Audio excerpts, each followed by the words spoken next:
Hello students, welcome back to my channel Shiksha competition. UGC NET जो हमारा paper first है उसकी तैयारी यहाँ पर चल रही है और यूनिट 4 तक हम थ्योरी क्लासेस पढ़ चुके हैं। फर्स्ट सेकंड यूनिट की हमने थोड़ी बहुत रिवीजन भी कर लिया है और आज हमारा जो यहाँ पर एमसीक्यू बेस्ड जो क्लास है ये है यूनिट 4 से, जो कि संप्रेषण कम्युनिकेशन का है। इसकी थ्योरी हम कंप्लीट कर चुके हैं। आज ये इसकी रिवीजन क्लास है, इसकी एक और क्लास आएगी, तो प्लीज़ आप चैनल से जुड़े रहें। आपकी अच्छे से तैयारी यहाँ पर कराई जाएगी। और इसके अलावा अगर आज आप हिंदी से तैयारी कर रहे हैं, यूजीसी नेट या फिर टीजीटी पीजीटी या कोई भी एचपीएससी का भी अगर आपने भरा है तो उसका भी सिलेबस एक ही है, यूजीसी के जैसा ही। तो आप चैनल को सब्सक्राइब कर लें। अगर आपको क्लासेस अच्छी लगती हैं तो प्लीज़ लाइक ज़रूर कर दिया करो, शेयर कर दिया करो। तो चलते हैं हम अपने क्वेश्चन की तरफ बिना देर किए। मुझे पता है कितना भी मैं कह लूँ आप लोग कुछ नहीं करने वाले, कुछ नहीं मानने वाले, ना कोई लाइक ना सब्सक्राइब, कोई बात नहीं, आप पढ़ते रहिए, ठीक है।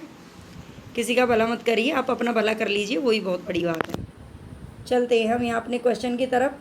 संप्रेषण में संवृत्ति शास्त्रीय व्याख्या निम्नलिखित में से किसको सम्मिलित करती है? तो संप्रेषण में संवृत्ति शास्त्रीय व्याख्या किसको सम्मिलित करती है? सामूहिक अनुभव, गौण अनुभव, निजी अनुभव या अप्रत्यक्ष अनुभव? तो बताइए यहाँ पर संवृत्ति शास्त्रीय व्याख्या किसको सम्मिलित करती है? तो इसका जो राइट ऑप्शन होगा वो होगा निजी अनुभव। क्या होगा? निजी अनुभव, यानी कि जो अपना व्यक्तिगत अनुभव होता है उसे निजी अनुभव बोलते हैं। निम्नलिखित में से कौन सी संप्रेषण के रेखीय मॉडल की मुख्य विशेषताएं हैं? तो संप्रेषण के रेखीय मॉडल की मुख्य विशेषताएं कौन सी हैं? एक मार्गी संप्रेषण, छल योजित प्रतिपुष्टि, शोर की अनुपस्थिति, जन संप्रेषण हेतु प्रयुक्त प्रेषक केंद्रित संप्रेषण। तो रेखीय मॉडल यानी कि जो एक रेखा में ही चलता है उसको बोलते हैं रेखीय मॉडल। इसकी विशेषताएं बतानी है। एक मार्गी संप्रेषण, बिल्कुल ये एक मार्गी संप्रेषण होता है, एक मार्ग पर ही चलता रहता है, एक लाइन की तरह सीध में चलता है, ठीक है। छल योजित प्रतिपुष्टि इसका नहीं है। शोर की अनुपस्थिति ऐसा भी नहीं होता। जन संप्रेषण हेतु प्रयुक्त होती है। प्रेषक केंद्रित संप्रेषण होता है, ठीक है, प्रेषक केंद्रित संप्रेषण होता है। तो इसके ए, डी और ई तीनों ही जो ऑप्शन है वो एकदम करेक्ट हैं। आगे देखते हैं सूची 1 और सूची 2 को सम्मिलित करना है आपको। मानव विज्ञान, समाज शास्त्र, मनोविज्ञान और प्रबंध। यहाँ पर आपको दे रखा अभिप्रेरणा, पद्धति, संस्कृति और समाज, ठीक है। तो इनका क्या करना है? आपको मिलान करना है। तो मानव विज्ञान किससे संबंधित है? यहाँ पर ये संस्कृति से संबंधित है। किससे संबंधित है? संस्कृति से संबंधित है। और समाज शास्त्र आप जानते हैं समाज के बारे में हमें बताता है। मनोविज्ञान हमें अभिप्रेरणा देता है और प्रबंध पद्धति होती है एक प्रकार की, ठीक है।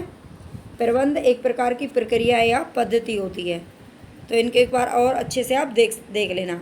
संप्रेषण में मितव्ययिता के परीक्षण में इसका तत्व शामिल होगा। तो संप्रेषण में मितव्ययिता का मतलब आप समझते होंगे। मितव्ययिता यानी कि जहाँ पर कम खर्च हो, ठीक है, कम खर्च होने वाला, उसके परीक्षण में इसका तत्व शामिल होगा। तार्किक सरलता, जटिल वैधता, भाव प्रबंध, सामान्यीकरणता, सार ग्रहण। तो संप्रेषण में मितव्ययिता के परीक्षण में कौन सा तत्व शामिल होगा? तार्किक सरलता। कौन सा होगा? तार्किक सरलता, यानी कि A is the correct option. Media के द्वारा संप्रेषण किसको परिलक्षित करता है? मीडिया के द्वारा संप्रेषण किसको परिलक्षित करता है? संप्रेषक की सांस्कृतिक पृष्ठभूमि, वंचितों की सामाजिक अपेक्षाएं नहीं, समाज की नैतिक आकांक्षाओं को भी नहीं, और भाषा का बहुसंख्यावादी प्रभुत्व भी नहीं। मीडिया के द्वारा जो संप्रेषित होता है वो संप्रेषक की सांस्कृतिक पृष्ठभूमि को परिलक्षित करता है। संप्रेषण में प्रेषित संदेश का अर्थ है। संप्रेषण में प्रेषित संदेश का अर्थ क्या है? प्रेषक का क्रियाकलाप, प्राप्तकर्ता का क्रियाकलाप, चैनल का क्रियाकलाप या फिर सहयोगात्मक क्रियाकलाप। बिल्कुल सहयोगात्मक क्रियाकलाप संप्रेषण में प्रेषित संदेश का अर्थ होता है, ठीक है। जो संदेश भेजा जाता है उसका अर्थ होता है सहयोगात्मक क्रियाकलाप। आगे हमारा क्वेश्चन है 7th। अशाब्दिक संप्रेषण की निम्नलिखित में से कौन सी विशेषताएं हैं? अशाब्दिक संप्रेषण की कौन सी विशेषताएं इसमें से? इसका सीमित अर्थ होता है, इसका प्रतिनिधान नहीं होता है। इसका क्या नहीं होता? प्रतिनिधान नहीं होता। यह संदर्भात्मक अर्थ संप्रेषित करता है। यह प्राप्तकर्ताओं को प्रभावित कर सकता है। यह निजी संबंधों पर प्रभाव डाल सकता है। जो अशाब्दिक संप्रेषण होता है ये हमने पढ़ा था बहुत बढ़िया तरीके से। तो ये निजी संबंधों पर प्रभाव डालता है, बिल्कुल। यह प्राप्तकर्ताओं को प्रभावित भी करता है। यह संदर्भात्मक अर्थ संप्रेषित करता है। इसका प्रतिनिधान नहीं होता, ऐसा नहीं होता। इसका सीमित अर्थ भी नहीं होता, व्यापक अर्थ होता है बल्कि अशाब्दिक संप्रेषण का। निम्नलिखित में से किसमें स्नोबॉल प्रतिचयन विधि का प्रयोग किया जा सकता है? तो स्नोबॉल प्रतिचयन विधि का प्रयोग किस में किया जाता है? ऐतिहासिक शोध, निर्जातीय शोध, विषय वस्तु विश्लेषण या वृत्तांत विश्लेषण। ये शोध का ही क्वेश्चन है, उसमें भी आया था ये और यहाँ पर भी आया है। ठीक है, तो ये इसमें आएगा निर्जातीय शोध, जिसको क्रियात्मक शोध भी कहा जाता है। जन संप्रेषण प्रक्रिया में निम्नलिखित तत्वों के सही अनुक्रम को बताना है आपको। ठीक है, चयनित उद्भाषण, पूर्वाग्रह की पुष्टि, संज्ञानात्मक विसंगति, चयनित अवधान, सर्वांग सम सूचना। तो सबसे पहले यहाँ पर आपको देखना है जन संप्रेषण जो प्रक्रिया होती है उसमें तत्वों का सही अनुक्रम बताना है। सबसे पहले चयनित उद्भाषण, पूर्वाग्रह की पुष्टि होनी चाहिए, संज्ञानात्मक विसंगति, चयनित अवधान और सर्वांगसम सूचना। इसका बिल्कुल यही करेक्ट है, ये क्रम से ही दिए गए हैं। ठीक है, तो यही इसका राइट ऑप्शन है, राइट आंसर है यही। चलते हैं आगे। और नेक्स्ट क्वेश्चन पढ़ने से पहले मैं आपको एक बार बता देती हूँ कि टेलीग्राम चैनल की लिंक डिस्क्रिप्शन बॉक्स में दे रखी है। आप अगर टेलीग्राम चैनल ज्वाइन करना चाहते हैं, वहाँ से इसकी पीडीएफ वगैरह पढ़ना चाहते हैं, अभी मैंने फर्स्ट पेपर की डाली नहीं है, मैं हिंदी साहित्य की वहाँ पर डाल देती हूँ हिंदी के लिए। अगर आपको इसकी भी चाहिए तो प्लीज़ मुझे कमेंट में बता देना। ठीक है, अगर आप नोट्स बना रहे हैं तो अच्छी बात है, नहीं भी बना रहे हैं, होता है कई बार कि बहुत से बच्चे हैं, देखो खाली पढ़ने वाले तो हैं नहीं, साथ में जॉब भी करते हैं, और जो जॉब करते हैं उनके पास इतना टाइम नहीं होता कि वो लिख लें। अगर आप लिखना नहीं चाहते हैं तो आपको सारी इसकी जो बिल्कुल लिखे हुए नोट्स मिल जाएंगे, तो वहाँ से आप पढ़ सकते हैं। आप टेलीग्राम को ज्वाइन कर लेना। ठीक है, और मुझे बता ज़रूर देना कमेंट में, अगर आप बताएंगे तभी मैं डालूँगी। निम्नलिखित में से कौन सी एक शब्दार्थ बाधा है? तो इनमें से शब्दार्थ बाधा कौन सी है? टेलीविज़न पर धुंधला चित्र, समाचार पत्र में अस्पष्ट छपाई करना, गतिहीन प्रसारण, लिखावट में व्यक्ति रिक्तता।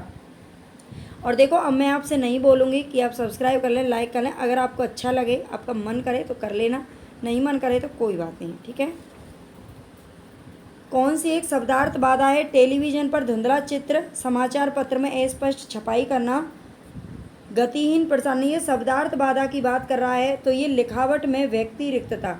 ठीक है, लिखावट में व्यक्ति रिक्तता ये क्या है? एक शब्दार्थ बाधा है। निम्नलिखित में से कौन संप्रेषित संदेशों की स्वीकृति में अवरोधक है? तो कौन सा संप्रेषित संदेशों की स्वीकृति में अवरोधक है? सकारात्मक अनुभूतियों वाली शरीर भाषा, श्रोता की अभिवृत्ति, विसंकेतक के मूल्य, प्रतिष्ठा टकराव या ज्ञान उद्दीपन। अवरोधक बताने हैं आपको यहाँ से।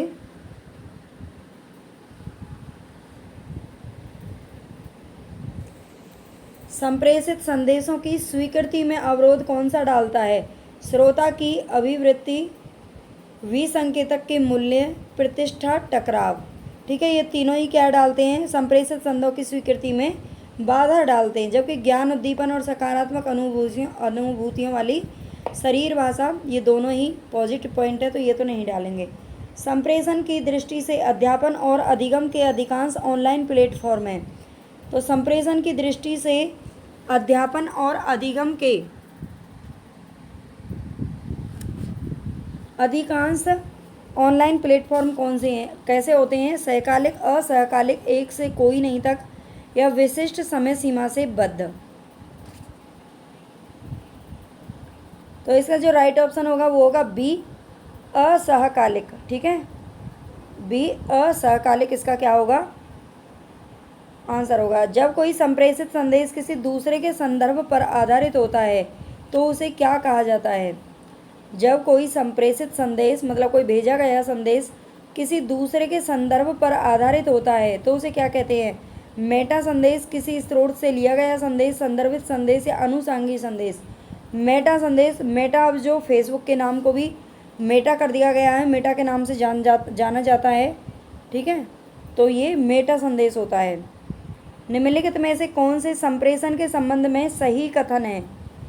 कौन से संप्रेषण के संबंध में सही कथन है? संप्रेषण अपरिहार्य है, संप्रेषण गैर सामाजिक है, बिल्कुल नहीं है, गैर सामाजिक नहीं है, ये सामाजिक है। संप्रेषणात्मक अप्रतिवर्त्य है, संप्रेषण सांस्कृतिक है, संप्रेषण पूरी तरह से वाणिज्यिक है, बिल्कुल नहीं है, पूरी तरह से वाणिज्यिक कैसे हो सकता है संप्रेषण। बाकी इसके जो 3 ऑप्शन है वो करेक्ट हैं। संप्रेषण अपरिहार्य है, अप्रतिवर्त्य है और सांस्कृतिक है, ठीक है। ए, सी और डी इसके क्या है? करेक्ट ऑप्शन है। कक्षा संप्रेषण को अक्सर क्या कहा जाता है? कक्षा संप्रेषण को अक्सर क्या कहा जाता है? अप्रत्यक्ष, असंसक्त, संसक्त या निराकार। तो संसक्त बोला जाता है इसे। निम्नलिखित में से कौन संचार की भौतिक बाधा का उदाहरण है? भौतिक बाधा का उदाहरण पूछ रहा है आपसे, जो फिजिकली बाधा होती है उसको। सांस्कृतिक भिन्नता, शब्द आडंबर, अनवधान, अस्वस्थता। तो अस्वस्थता जो होगी वो क्या होगी? फिजिकल अड़चन होगी, ठीक है, फिजिकली जिसको बोलते हैं अस्वस्थता। कक्षा में भाषिक संकेत तथा अभाषिक संकेत का संदेश में रूपांतरण क्या कहलाता है? कक्षा में भाषिक संकेत तथा अभाषिक संकेत का संदेश में रूपांतरण क्या कहलाता है? प्रतिपुष्टि, फीडबैक, संकेतन, एन्कोडिंग, विसंकेतन, डिकोडिंग, विपरीत संप्रेषण, रिवर्स कम्युनिकेशन। तो बताएं इसका कौन सा ऑप्शन है जो कि सही होगा? इसे बोलते हैं डिकोडिंग, यानी कि विसंकेतन, ठीक है। क्या बोलते हैं? विसंकेतन बोलते हैं, डिकोडिंग। संचार की आवश्यकता क्यों है? सामाजिक अन्योन्य क्रिया हेतु, प्रसन्नता हेतु, संदेश की संप्रेषणीयता हेतु, अनुभव साझा करने हेतु, परंपराओं के संरक्षण हेतु। तो आप बताइए, जो संप्रेषण होता है सबके बीच में वो किसके कारण होता है? तो सामाजिक अन्योन्य क्रिया के हेतु होता है, प्रसन्नता के लिए नहीं होता। वो एक बात अलग है कि हम कभी कभी करते हैं, लेकिन खाली प्रसन्नता के लिए नहीं हो सकता। परंपराओं के संरक्षण हेतु भी नहीं, जबकि संप्रेषण की संप्रेषणीयता हेतु और अनुभव साझा करने के लिए संचार की आवश्यकता होती है। संप्रेषण प्रक्रिया में चरणों का अनुक्रम क्या है? तो प्रतिग्रहण का स्तर, संज्ञानात्मक आंकड़ों का संचरण, संदेश ग्रहण, बोध, प्रतिक्रिया। इन चरणों का सही अनुक्रम बताना है। बताइए कौन सा आंसर राइट होगा इसका, मतलब किस तरीके से लगाया जाएगा इनको। प्रतिग्रहण का स्तर, संज्ञानात्मक आंकड़ों का संचरण, सबसे पहले इसमें आएगा बी, संज्ञानात्मक आंकड़ों का संचरण, ठीक है, बी यहाँ पर होगा। और इसके बाद कौन सा आएगा? संदेश ग्रहण, जो कि हमारा सी पर है, संदेश ग्रहण, ठीक है। और इसके बाद क्या होना चाहिए? बोध, यानी कि ज्ञान होना चाहिए। और इसके बाद प्रतिग्रहण का स्तर, यानी कि ए और फिर ई, ठीक है, बी सी डी ए ई, ये इसका करेक्ट ऑप्शन होगा। देख लेना और पढ़ लेना अच्छे से एक बार। कक्षा संचार में शिक्षक द्वारा सृजनात्मकता, सह संबंध और विश्लेषण की क्षमता का प्रदर्शन किस श्रेणी का कौशल कहलाता है? तो बताइए, कक्षा संचार में शिक्षक द्वारा सृजनात्मकता, सह संबंध और विश्लेषण की क्षमता का प्रदर्शन किस श्रेणी का कौशल कहलाता है? चिंतन कौशल, अभिव्यक्ति कौशल, मीडिया प्रयोग कौशल, मानवीय कौशल। तो ये जो कौशल होता है वो चिंतन कौशल कहलाता है। क्या कहलाता है? चिंतन कौशल कहलाता है, ठीक है। विद्यार्थियों द्वारा कक्षा में प्रभावी ढंग से सुनने का आधार क्या है? विद्यार्थियों द्वारा कक्षा में प्रभावी ढंग से सुनने का आधार क्या है? शिक्षक के प्रति सहानुभूति, अनौपचारिक शिक्षा में रुचि, तदनुभूतिक अधिगम, स्मरण करने की चाह। तो विद्यार्थियों द्वारा कक्षा में प्रभावी ढंग से सुनने का आधार क्या है? तद अनुभूतिक अधिगम है। क्या है? तद अनुभूतिक अधिगम, ठीक है, ये प्रभावी ढंग से सुनने का आधार है। कक्षा में संप्रेषण के अंतर्गत अवरोधों को दूर करने के लिए कौन उपयोगी है? कक्षा में संप्रेषण के अंतर्गत अवरोधों को दूर करने के लिए कौन उपयोगी है? शब्दाडंबर के स्तर की पहचान करना, अपरिचित शब्दों का उपयोग करना, विद्यार्थियों के शब्द ज्ञान की अनदेखी करना, खंडित वाक्य, वाणी में उतार चढ़ाव, भाषण को प्रासंगिक बनाना। तो बताएं, अवरोधों को दूर करने के लिए कौन उपयोगी है? तो सबसे पहले तो शब्द आडंबर के स्तर की पहचान होनी चाहिए। अपरिचित शब्दों का उपयोग नहीं करना चाहिए। विद्यार्थियों के शब्द ज्ञान की अनदेखी करना, तो अवरोधों को दूर करने के लिए ये उपयोगी नहीं है। ठीक है, खंडित वाक्यों का भी हमें नहीं करना चाहिए, उपयोगी नहीं है ये। वाणी में उतार चढ़ाव होना चाहिए, भाषण को प्रासंगिक बनाना चाहिए। ठीक है, डिकोडिंग के पश्चात प्रक्रिया के सही क्रम की पहचान करनी है। डिकोडिंग के बाद वाला क्रम पूछ रहा है आपसे। ठीक है, डिकोडिंग के पहले तो हमने पढ़े हैं, डिकोडिंग के बाद वाले पूछ रहा है। तो डिकोडिंग यानी कि डिकोडिंग के बाद क्या मिलता है हमें? फीडबैक मिलता है, यानी कि बी। ठीक है, और फीडबैक के बाद क्या होता है? वातावरण, ए। और इसके बाद होता है संदर्भ, सी। और फिर व्याघात, डी। ठीक है, बी, ए, सी, डी, ये चारों ऑप्शन यहाँ पर हमारे इस तरीके से लगाए जाएंगे। ठीक है, फीडबैक, डिकोडिंग के बाद फीडबैक, फिर वातावरण, संदर्भ और व्याघात। आगे हमारे यहाँ पर सम्मिलित कीजिए। सम्मिलित करना है यहाँ पर। मीडिया के प्रकार दे रखे हैं और उसके उदाहरण दे रखे हैं। ठीक है, तो मीडिया के प्रकारों से उसके उदाहरण को स्पष्ट करना है। समकालिक माध्यम अनुप्रयोग, समकालिक माध्यम, तो ये क्या आएगा? अनुप्रयोग यहाँ पे आना चाहिए था, कोई नहीं है, नीचे आ जाते हैं। समकालिक माध्यम, तो ये किससे संबंधित है? दूरभाष। समकालिक माध्यम किससे संबंधित है? दूरभाष से संबंधित है। और असमकालिक माध्यम किससे संबंधित है? तो ये ईमेल से संबंधित है। किससे संबंधित है? ईमेल से। और घनीभूत माध्यम, घनीभूत माध्यम क्या होता है? अंतरक्रियात्मक मल्टीमीडिया। ठीक है, अंतरक्रियात्मक मल्टीमीडिया। अनुप्रयोगी माध्यम क्या होता है? मल्टीमीडिया का अनुप्रयोग। इनको एक बार आप अच्छे से देख लेना, आप चाहें तो पॉइंट बना करके वैसे मतलब ABCD में ऑप्शन में मिला लेना। मैं वो देती नहीं हूँ क्योंकि मुझे लगता है उनमें ज़्यादा टाइम भी लगता है और ABCD उसमें कन्फ्यूजन भी होता है, फिर ऊपर नीचे करते रहो, इसलिए मैं करती नहीं हूँ, है ना। अगर आपको मतलब आप कहेंगे कि कूट भी रख दिया करें तो बता देना, रख दिया करूँगी। लेकिन मैं अपने हिसाब से तो सही ही कर रही हूँ, आप भी अपने हिसाब से सही कर रहे होंगे ना। जो लाइक सब्सक्राइब करते नहीं है, देखते हैं फिर भी एक लाइक तक नहीं करते हैं, तो हो सकता है मैं भी ठीक ही कर ही रही हूँ। संप्रेषण द्वारा संबंधित होने वाले कौशलों की पहचान कीजिए। वाचन और श्रवण, श्रवण तथा सहायता, सहायता तथा संभाषण, संभाषण तथा लेखन। तो संप्रेषण द्वारा संबंधित होने वाले कौशलों की पहचान करनी है आपको यहाँ पर। बताएं कौन सा हमारा जो करेक्ट आंसर होगा।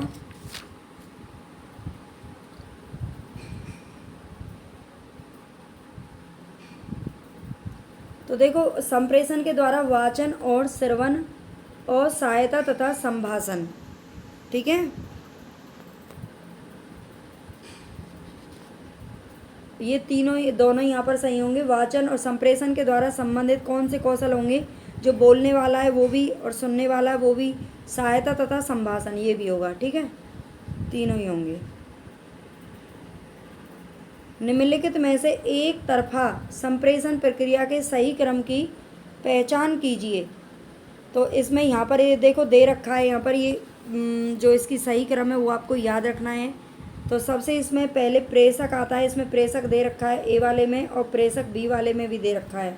ठीक है, और प्रेषक के बाद विकोडन, विकोडन नहीं होता, विकोडन बाद में होता है। तो प्रेषक के बाद क्या होता है? संकेतन होता है, संदेश होता है, फिर माध्यम होता है, फिर विकोडन होता है, फिर प्राप्तकर्ता होता है। ठीक है, तो ये इसका जो है वो सही क्रम है, याद रख लेना। सबसे पहले प्रेषक, संकेतन, संदेश, माध्यम, विकोडन, प्राप्तकर्ता। निम्नलिखित में से कौन सा एक मास मीडिया का कार्य है?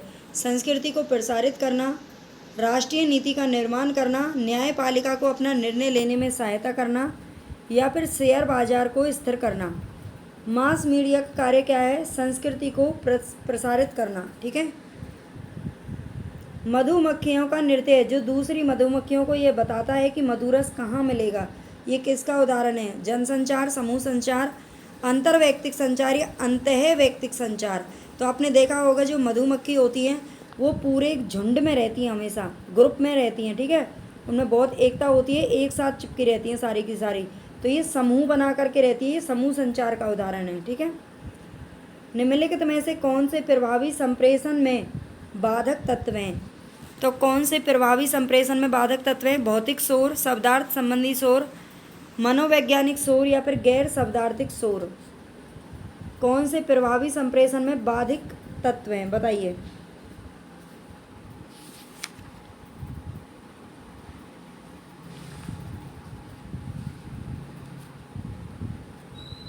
तो यहाँ पर भौतिक शोर, शब्दार्थ संबंधी शोर और मनोवैज्ञानिक शोर, तीनों के तीनों ही क्या हैं, बाधक तत्व हैं। लेकिन ये नहीं है, गैर शब्दार्थिक शोर जो होता है वो संप्रेषण में बाधक हो ही नहीं सकता, जिसमें आवाज़ ही नहीं है।